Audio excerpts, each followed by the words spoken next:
Hello, YouTube. Welcome back to another episode of Millennial Christian Conversations. Once again, my name is Timothy Lewis, and we'll be talking about giving money to the church. So, first question is, why should we give money to the church? Um, that's the only way to that's sustain the church. I mean, that's God's provision to keep the church going.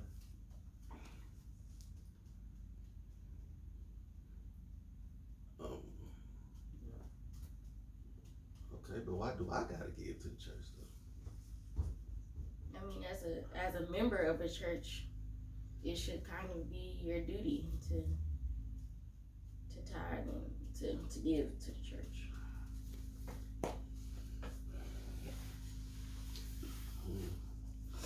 I mean, I agree. Don't get me wrong, but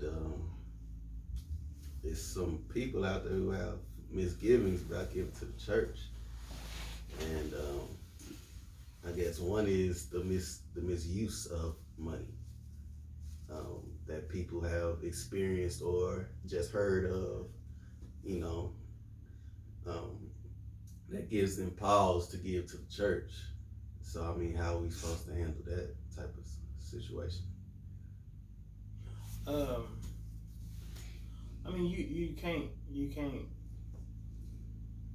say that somebody else's misuse of what you're supposed to do is a reason to not do it.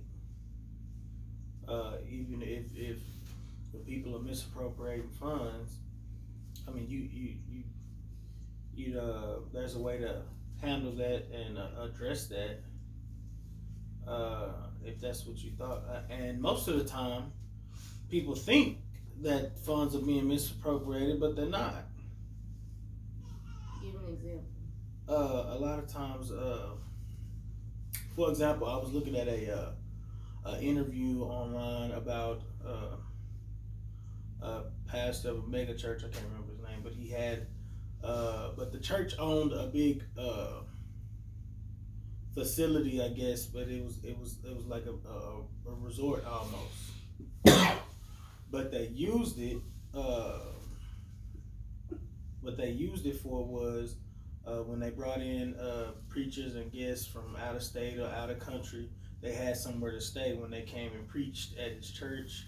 Um, they used it for conferences and retreats for members of the church. They used it to do ministry. He also had limousines that the church owned that when they had out of town guests, and they would bring them to the church. Which you might, I mean, a lot of people say, "Oh, that's flashy," or why are they spending money on that? I mean, if the church has the capability to put forth the best to do ministry, why wouldn't it? Why shouldn't it be allowed to do that? I think I remember the interview that you're talking about. I mean, it was more to him. Well, I guess he was being investigated than just that. Like, cause like he had like Gucci shirts, and the shirts that he was getting was coming out of the church fund and all. I mean, it was. He wore those on TV. Mm-hmm. How many actors and actresses on TV do you see wearing, you know, Yeah, but Walmart brand clothes? I mean, but it's Who not pays for it, though? necessary. It's coming out of the church's money. If the church has the capability for him to look his best while doing ministry, You can't you look your best without wearing Gucci though? So I have a question. What should a pastor get paid from the church? What should he get from the church? I mean, I think if the talking about capability, I think if the church, No. Let's answer this one first. What should a pastor get from the church? wait, How much should the church pay the pastor? How much? Like specifically? I mean, I feel like he should get a salary. You know, Yeah, like how much? I don't know about how much. I couldn't say an amount, Yeah. but I can say it should cover at least living expenses Yeah, that. You know, I like can't say how much because you know. Yeah, that seems to be the problem. I feel like it depends on the amount of the money that the church is bringing in. I mean, everybody can't pay. Everybody can't pay their church. What if the church makes? What if the church's budget is $2 million a year? How much of that should they pay the pastor? The church's budget is $2 million. Yeah, which means they bring in more than that. Their budget is $2 million. So they bring in more than $2 million a year. How much should they pay the pastor? If they budget's $2 million, I would say at the very least half. So that's how he bought his Gucci shirt. I mean, well, I understand that, but I'm saying, is it necessary to wear a Gucci shirt to look your best and present while presenting the gospel? If Gucci is the best brand of clothing available, because everybody don't have it like that. And I mean, people may. I mean, he has a TV presence. I understand all that. Celebrities look their best when they on camera, and that's just what it is. I understand all of that. I'm just saying I don't think it's necessary. I mean, maybe that's just me because I'm not a overly flashy, brand type person. Maybe he may have a wardrobe person. they do that because he's on TV. That sounds over the top too. But is it necessary for anybody? No, I wouldn't say it's necessary for anybody to spend that type of money on clothes. Well, then that's fine. If it ain't necessary for anybody, then it's all right if you include the preacher. I would think. As long as you're not saying it's just not necessary for the preacher. No. But it's not necessary for any celebrity to dress up or to wear expensive clothes. In your estimation, that gives me a better understanding of what you're trying to say. Yeah. $500-$600 on a shirt is excessive. Exactly. For anybody, I mean, So. How much of that you think is coming from I don't want to say it. Well, I know you won't be. I hope you won't be offended. But how much of that you think is coming from a poor man's perspective? Most of it. I don't know. I feel like even if I had money, I wouldn't spend $500 to $600 on. I feel like I wouldn't. Like, cause you wouldn't, cause what? Do you think you wouldn't because you've been poor, or you wouldn't just because you wouldn't? I wouldn't just because I wouldn't. I mean, you can get more. Like you don't have to spend $500. I just feel like that's even if I had $500, $600 on one item, like you can get multiple items that look just as good. Like I'm not a brand person either. I mean, it's nice to have certain name brand things, but I don't think it's from a poor man's perspective, but I think it's somebody who knows the value of money and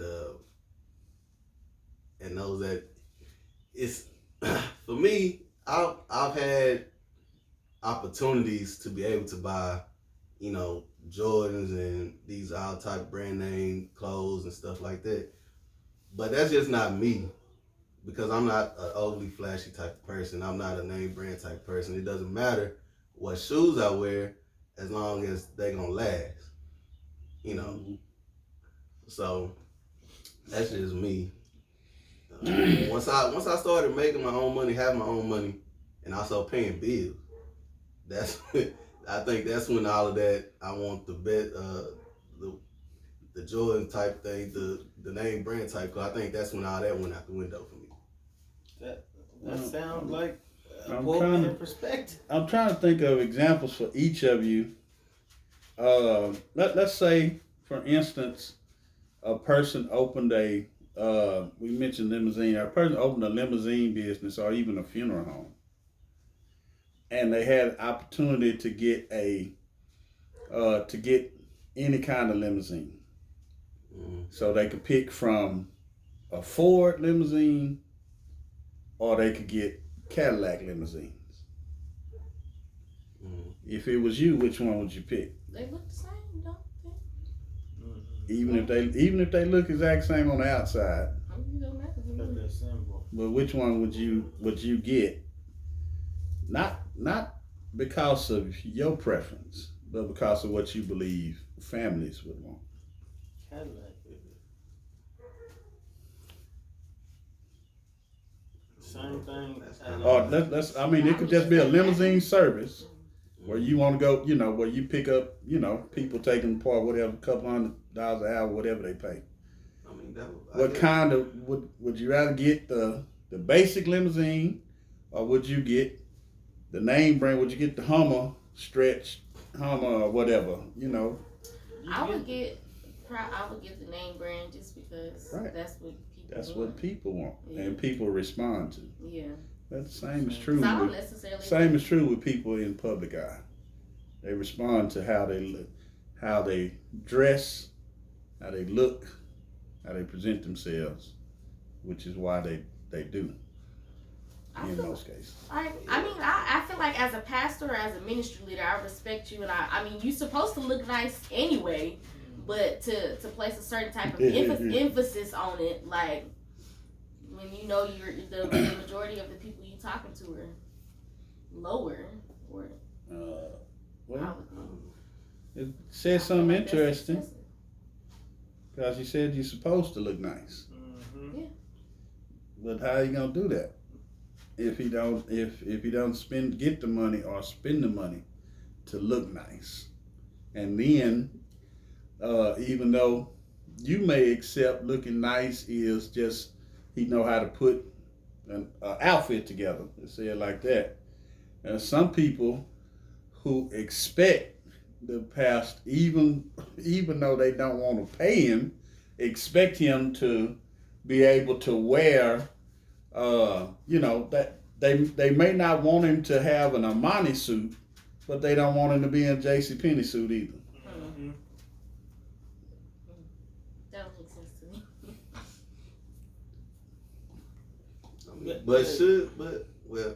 I don't know if this is still on topic or not, but should we Christians specifically be should we dress a certain way because we know other people like that, or that's other people expect of us? I think it's it depends on what helps your ministry. I think for this specific situation we're talking about, he had a TV ministry, and I think that was that's appropriate for the type of ministry that he's doing. That may not be the same. Say if you have if you out on the street corner preaching or talking to lost souls, it may not be appropriate. Why not?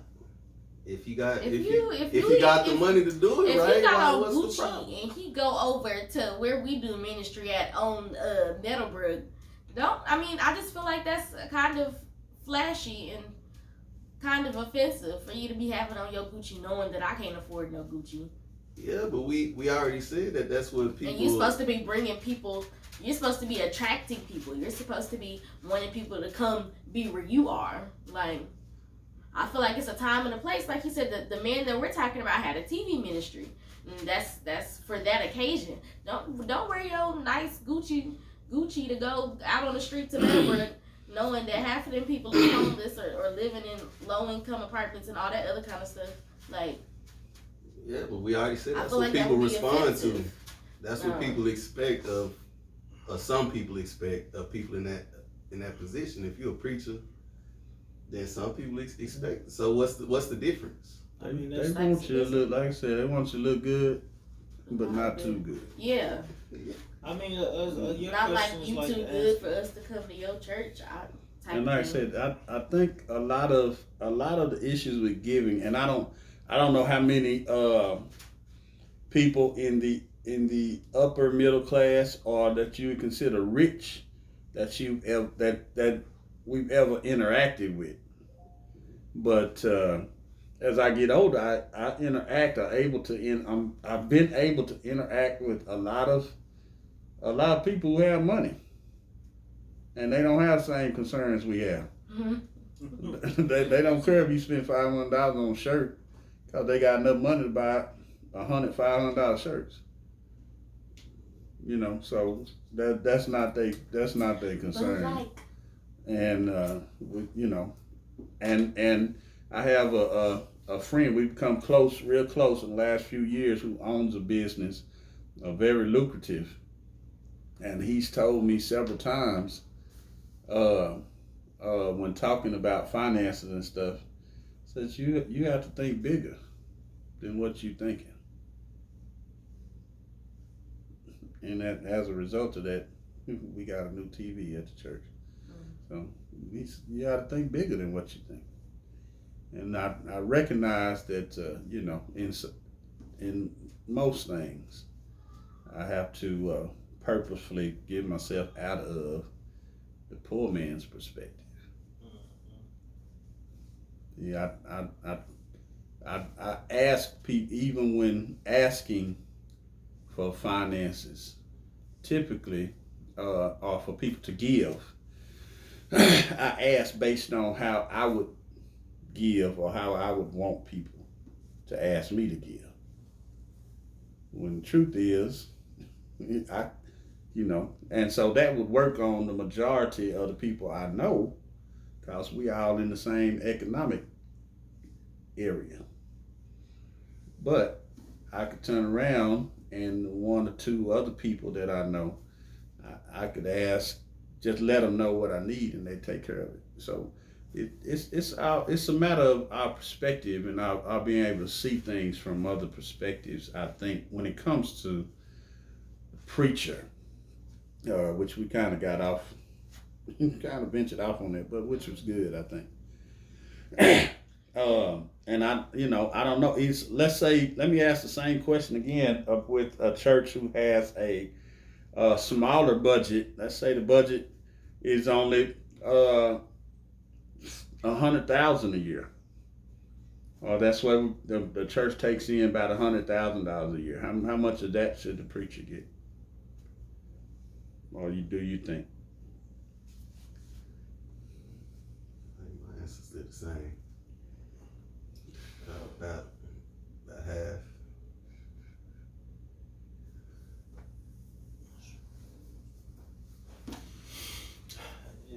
That'd be tough. As much as the church can give them after doing ministry. No, that'd be tough. Or if you think about it, $100,000 a year. I don't know if it'd be tough, but depending on what kind of financial obligation the church has, as far as bills and mortgage, if they have that, and other things, and still be being responsible with finances. And that's not. I guess let me ask like this: what is a pastor worth?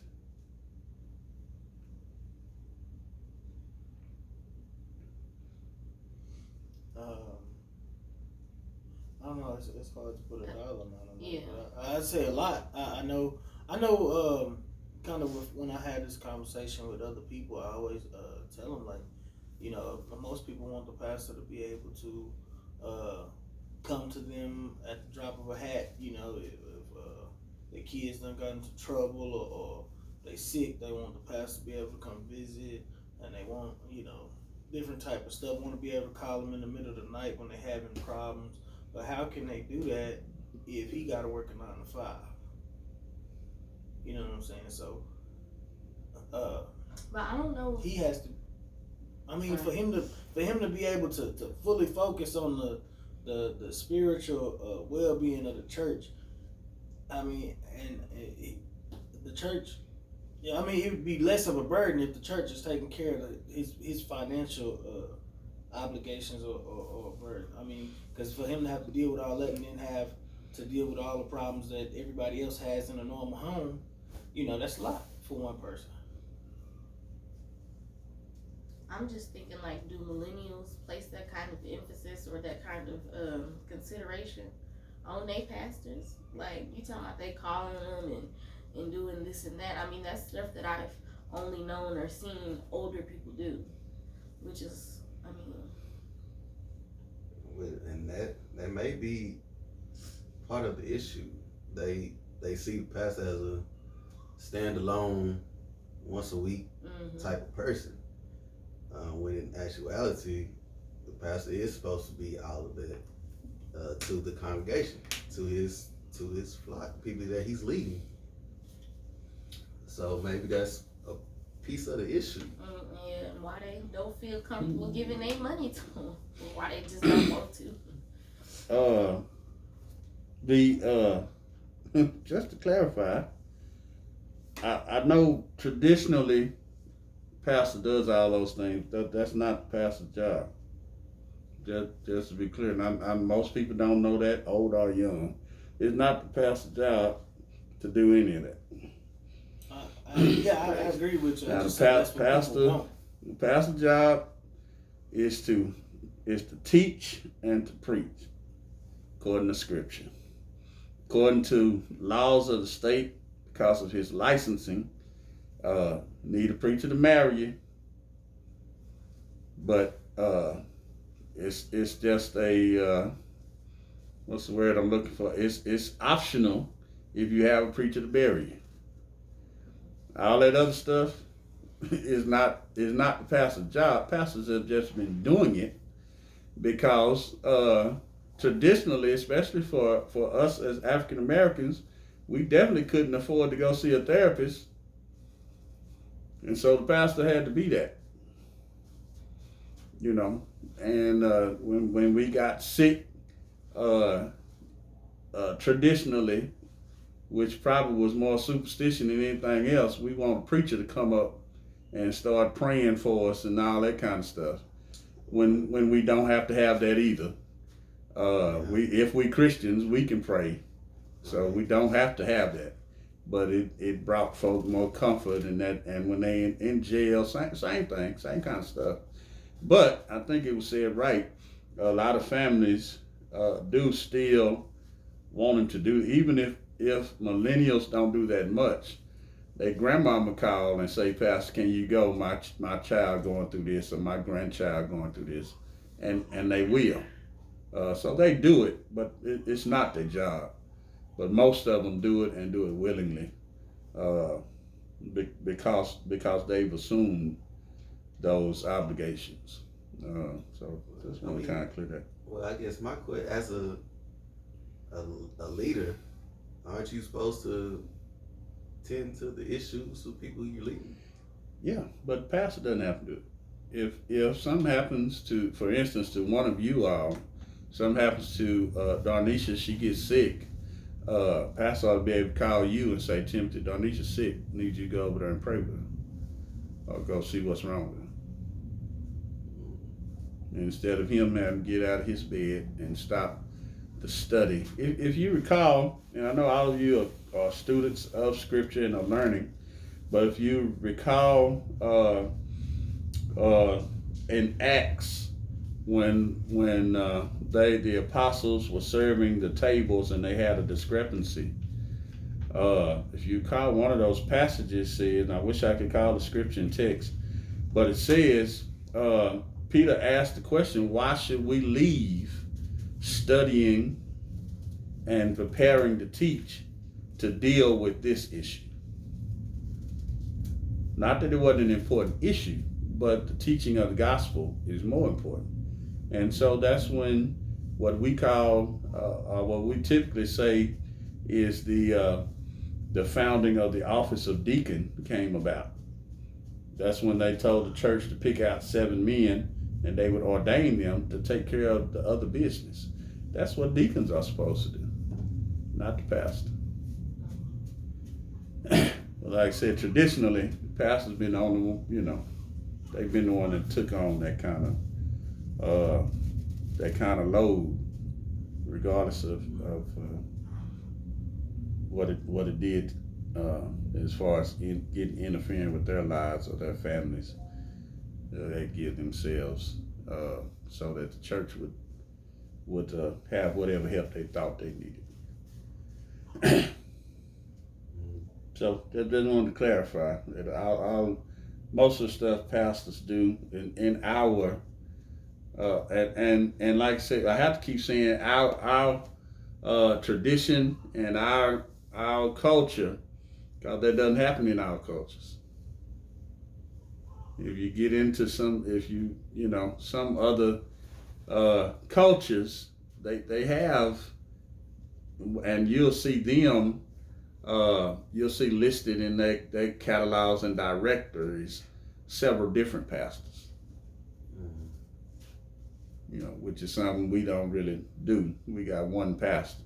They have several different ones, because then they have other people who are over other stuff.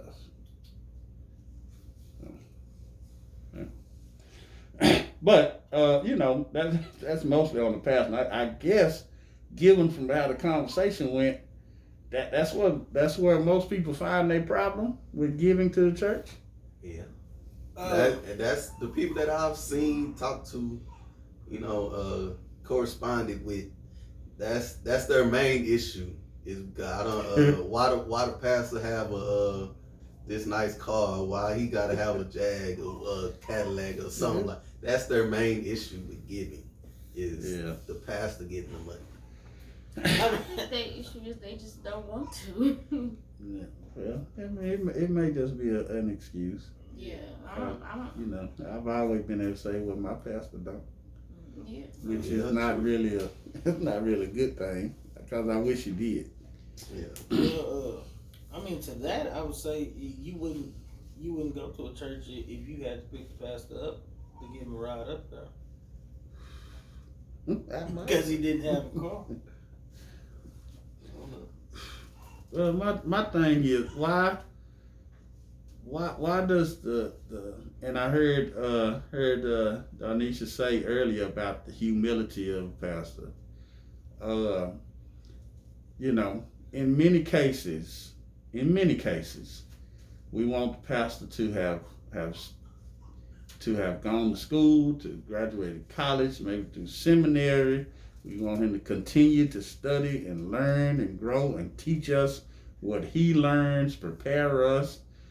But and what is all of that worth?